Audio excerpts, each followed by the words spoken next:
And I'm Jules Button. I'm with you till midday today, and hope you've been listening. Wasn't it a cracking show from the Suffolk Circle? I do love listening to them. Very positive.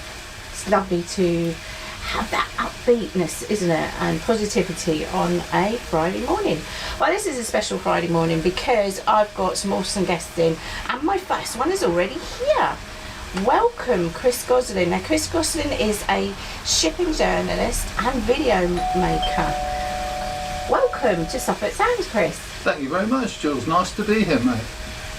And it's your birthday today. I know, I'm 23. That's what I thought. I thought maybe 21 actually, so you're a bit older than what I thought. Dreadful, isn't it? Well, happy birthday. Thank you do not look your age, I have to say. I don't mind admitting I am actually 77 today. Oh, sorry. 77? Bloody hell. Excuse me. Oh dear, Is that 77, all? That's all I am. I'm just waiting Wow, to get to about 95 and then I'll be catching up with Rob Dungeon. I don't know if you listened yesterday, somebody said that he was as speedy as a whippet. Which should make me laugh. Now, I've got you on here today because there's something special going on down at the docks, isn't there, today? Kind of.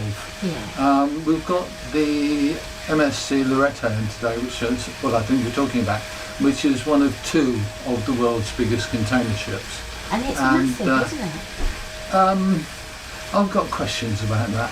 She's actually exactly the same size as all the rest of the Megamax 24s. Okay. So, but she gets more boxes in.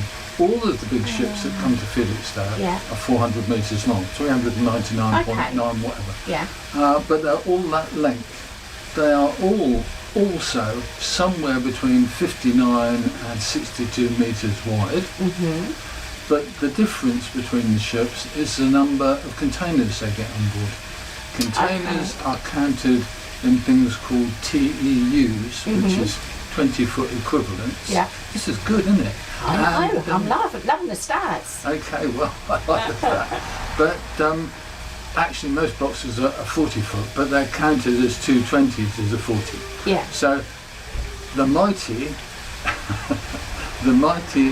MSC Loreto can carry 24,346 TEU of containers. Okay. But the next biggest carrier can carry 24,120 or something like that. So it's about 300 difference. Yeah. And what actually happens is that the first 400 metre ships were built back in 2006/7 by Maersk Line.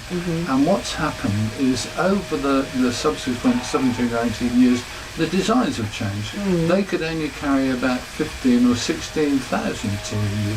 But what's happened now is that all the shipbuilders have effectively changed the way the hulls are designed to make them more accommodating. So they carry more. So they can get more. How boring was that? No, but I suppose that's sort of like the modern world, isn't it, really? It's like, in a way, like a lot of cars have remained the same size, but they've made it internally so that you can get, seats in the back now and things like that where we couldn't. So I suppose it's the same with the ships, isn't it? More or less the same. Outer area is the same. The big idea, really, from the shipping line's point of view, is to build a ship that fits in modern docks. Yes.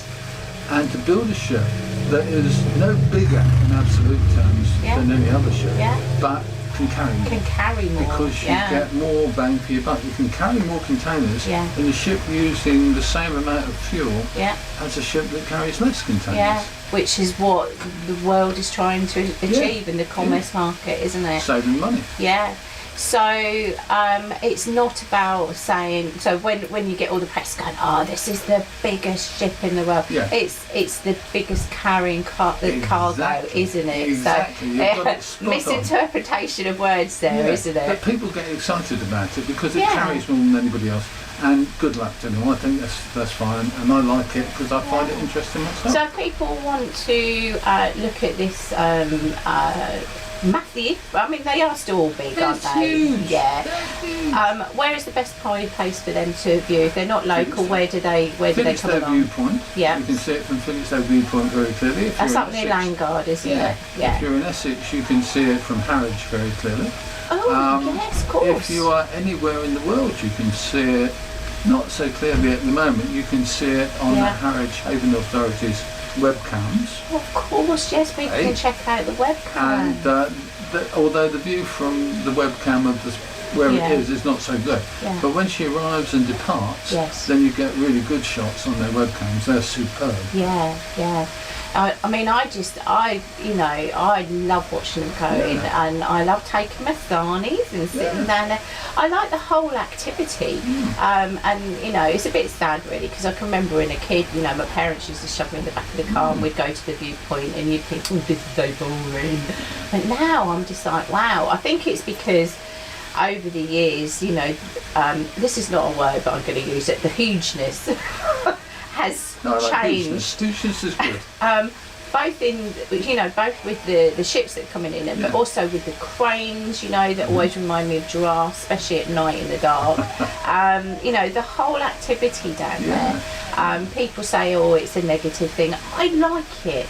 Because whilst that's going on, it means that we have an active and positive port, don't we? Here, we want them to come in, don't we? Absolutely. I mean, the reality is, in actual fact, if we didn't have the port of Felixstowe, we would turn into another Southwold, which has got about 80% unoccupied homes in the winter. And we don't want that. We don't want that. We've got a lovely, busy little town. We have. We've got a smashing radio station here. We've got a town centre. Yeah. We've got all kinds of stuff that we wouldn't have if we didn't have one big business employing lots of people who can live here. Exactly, and that's what we need, isn't it? I mean, we have a Ferris wheel now, and the view up at the top, Chris, I've not been though. I must get to it. But the view at the top of the docks apparently is amazing, which it would be, and you can see for miles, can't you? And I mean, it's just would be a fantastic viewpoint to watch everything. So, do you know how long it would take roughly to get all those containers off in one go? But they don't come off all in one go, do they? They don't ever take them off in one go. No. I've no idea, to be honest with you. Because I suppose they only do it in sections. Yeah, no, to be honest with you, the way this is an issue for people. People don't understand how container ships work. Container ships don't do a voyage. They call it a voyage, it's voyage number whatever.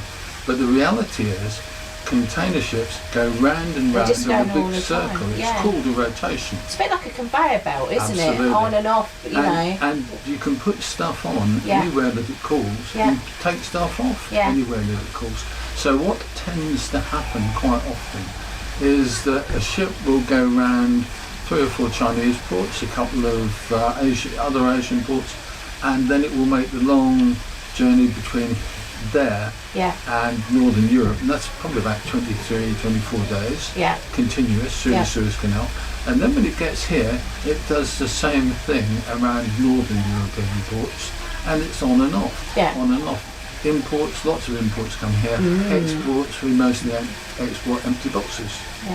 Empty? Well, we don't export much. Oh, we don't? We don't have factories. Because I was going to say to you how much, because you watch them all coming off, but very rarely have I seen many go on, and I thought I was just maybe standing in the wrong place and couldn't see. You do in fact see a lot go on, but all the ones that go on are mostly empty. Oh, what, so they're empty to be filled up at another... taken away to, usually to Far East, where they are distributed and filled up and brought back again. Oh wow, so we don't export much here then? We're not big exporters, it's very sad. When I was a kid, probably when you were a kid, we exported more than we do now. We exported a lot at one point, but what's happened is that because of the low costs of labour in the Far and Middle East, manufacturing has moved there. Mr. Dyson, for example, who we all love, his factory is in China too. Oh, sad, isn't it? But are they all like big barcoded or something? Because those people, the people on the cranes when they did, how do they take off the right ones? I'm always thinking, oh my gosh, they probably took off something that needs to go to Holland or something like that. Is it all computerised and everything? I think they have done it occasionally, but not often. But I think the reality is that every box, when it's booked in originally for transport, it has a unique number that's on the box, and it's identified on the box. And what happens is when the ship is loaded with boxes, the boxes are put in a specific position on the ship. Yeah, that's recorded.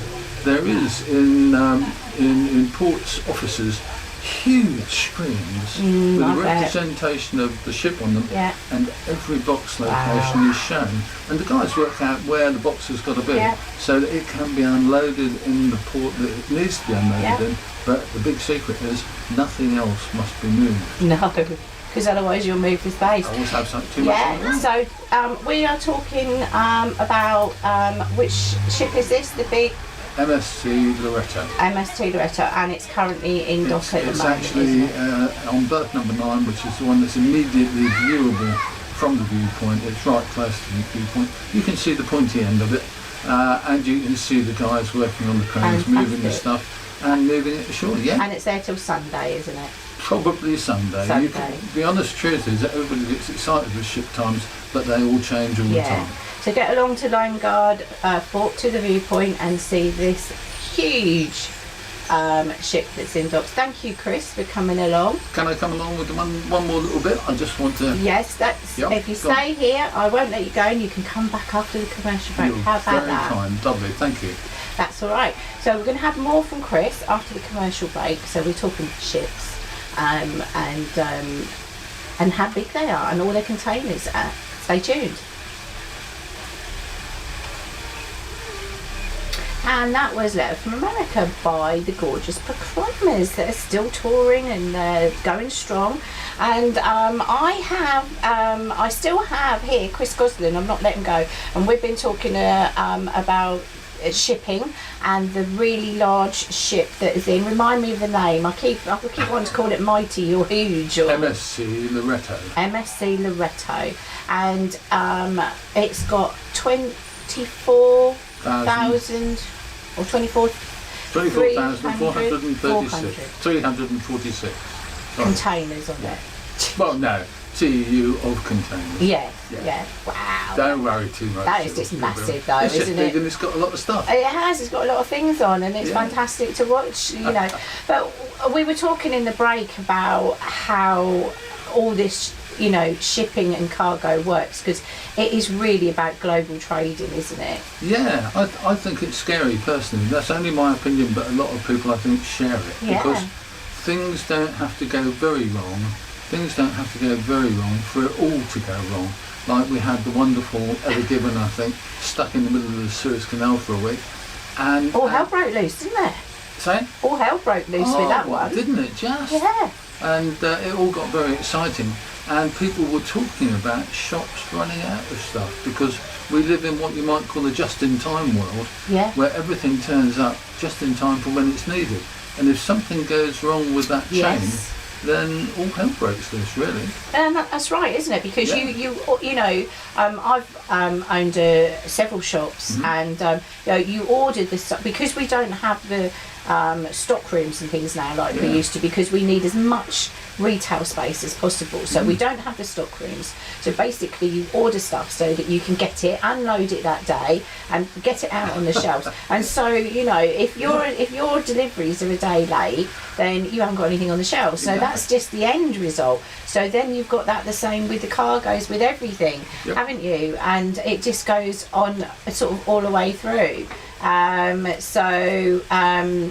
Like you say, it's the same with the ships, isn't it? They are literally coming in, unloading, stuff going on, and it's... Can't you imagine what would happen at Christmas if, let's say, sometime in October or maybe in early November, if one of those big ships got stuck in the Suez Canal and was there for 2 or 3 weeks, you wouldn't have anything in the shops at Christmas time. No, wow. I'd be nutless.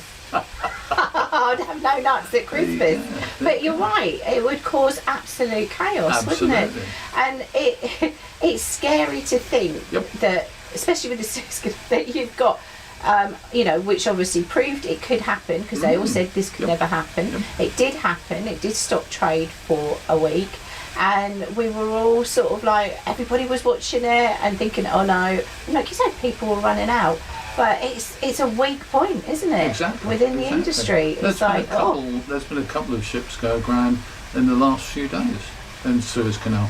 And they've been moved pretty immediately, but it could. Yeah, I just think they get a panic on there. They don't get really excited, Yeah. But there you go. Chris, before you go, just tell me a little bit more about what you do. Okay, well, I run a couple of they're not big anymore. I used to run a very big shipping website called Shipping TV, which was huge, 24,000 subscribers and goodness knows what else. But I gave it up because I got absolutely wound up and exhausted, to be honest with you. But now I run a couple of smaller ones. One is called The Ports of Felixstowe and Harwich. Yeah. And the other one is called Ships and Shipping. Ships and Shipping is newsy. Yeah. And the Ports of Felixstowe and Harwich is more kind of a friendly local group that features some of the same content, but is a bit more chatty. Oh. So I'm developing those gradually and inviting people to join me on them. Well, I'd like to join you on them, if that's all right. You're very welcome. Well, it's been a pleasure you coming on. I hope you're going to come back and talk to me about ships again, because I thoroughly enjoyed it and I love all the statistics. So, okay. I'm a little bit of a nerd in that way, and I'll be up there with my sandwiches later, watching it all happen. Well, one day I'll catch you up there and I'll nick one of your sandwiches. That's fine. You can share a cheese sandwich with me, Chris. Okay. It's been a pleasure to have you on, and I look forward to having you back again. Thank you. Thank you kindly. Stay tuned. We've got more guests and some music, lots and lots of music coming up.